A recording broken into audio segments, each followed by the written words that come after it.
দর্শক ভিডিওতে যে দৃশ্যটা দেখা যাচ্ছে এই দৃশ্যটা হচ্ছে বাঁশখালীর। দর্শক বোনের জামাইয়ের পাওনা টাকা না দিয়ে ও দাওয়াত না দিয়ে বিয়ে করতে যাওয়ায় মূলত এই হামলার ঘটনা ঘটছে বলে অভিযোগ উঠছে।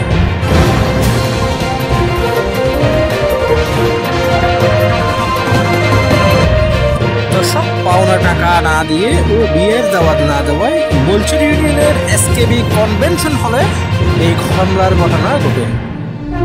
এ ঘটনায় কনের কানের দুল ও গলার হার ছিনিয়ে নিয়ে যাওয়ার অভিযোগ উঠেছে।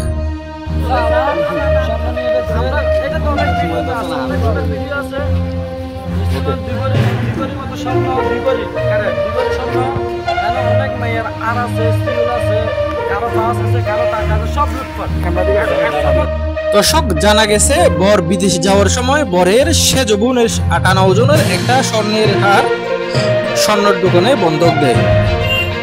বিদেশে গিয়ে অর্থ উপার্জন করে ওই খানের দুল বন্ধক থেকে ছাড়ানোর কথা ছিল, কিন্তু দুর্ভাগ্যবশত বর জসিমউদ্দিন খানের দুল ও টাকা কোনোটাই ফেরত দেয়নি। বাঁশখালীর এই ঘটনায় নেট দুনিয়ায় একটা ভিডিও ভাইরাল হয়েছে, উত্তেজনা ছড়িয়ে পড়েছে এবং পুলিশ পরিস্থিতি নিয়ন্ত্রণের চেষ্টা করছে। স্থানীয়রা এই ঘটনার তীব্র নিন্দা প্রতিবাদ জানিয়েছে।